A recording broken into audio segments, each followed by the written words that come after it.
Hello, Father Christopher Woods here. I'm Vicar of St Thomas the Martyr in Oxford city centre, as well as St Barnabas in Jericho, but I'm at St Thomas the Martyr at the moment. St Thomas's is very near Oxford rail station, and I'm sure if you live in or near Oxford you will have heard and experienced the terrible fiasco of the Botley Road closure since 2023.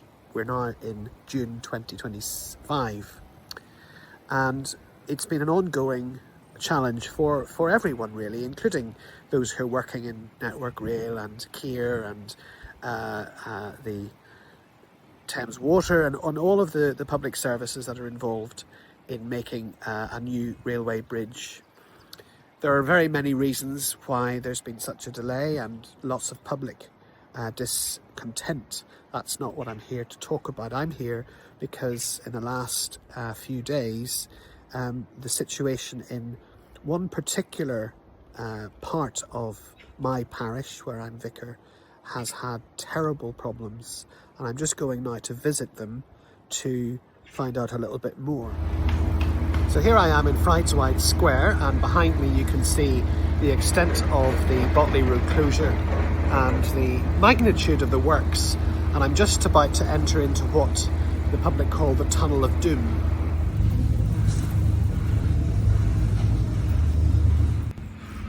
So I'm now walking into Cripley Road, which is a part of my parish, and it's just beside the Oxford train station. Now look at what they're being subjected to. There's so many trucks here resurfacing the road, and I don't think that the residents were given very much notice about this. Now that's all very well, but many of my parishioners are elderly and they need care at home, sometimes 4 times a day. How can carers access this?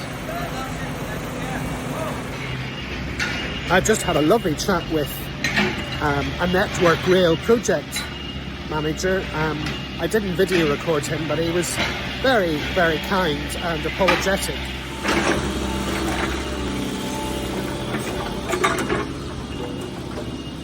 But you can see just how disruptive and noisy this is. What happens next, unless we can prevent it, is that next week about 500 buses a week will be routed around Abbey and Cripley Road for at least a year. And therefore all parking will be removed. And however much we have objected as residents, as a community,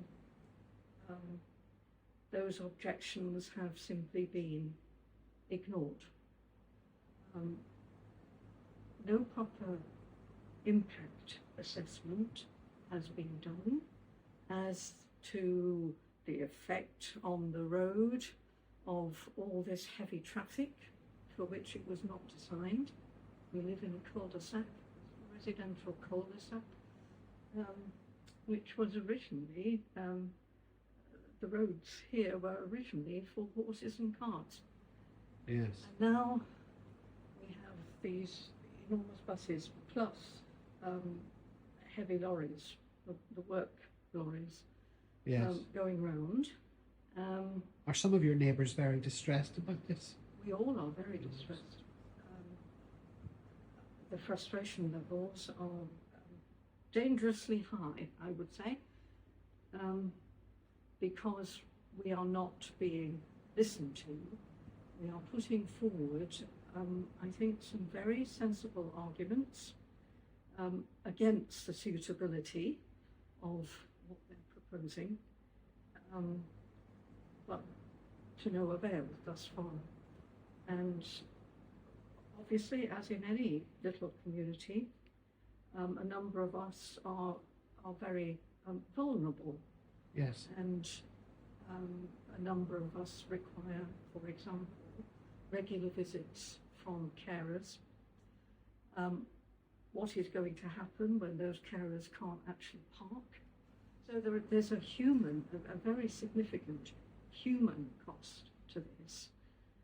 But we're being told by the county council, whose responsibility the roads are, that the priority always for the council is the free flow of traffic. So it's traffic, not people.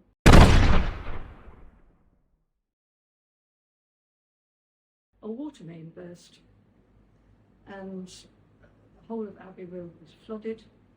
Some of the houses were flooded, and Thames Water claimed they did not know that there was a water main there.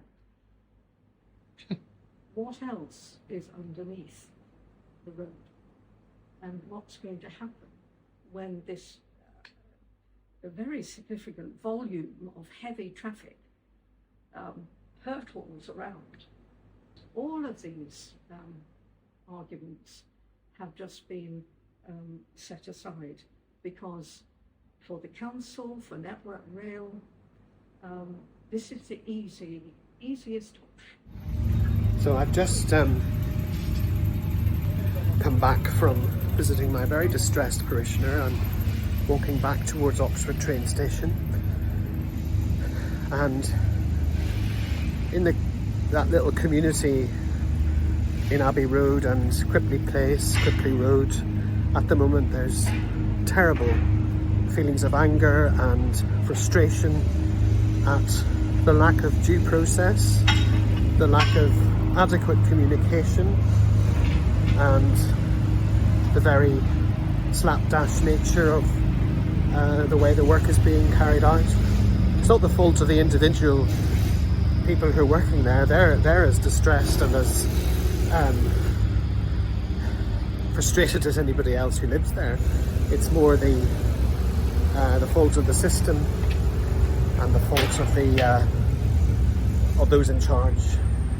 So the residents of that particular area are feeling very, very fractured and unlistened to.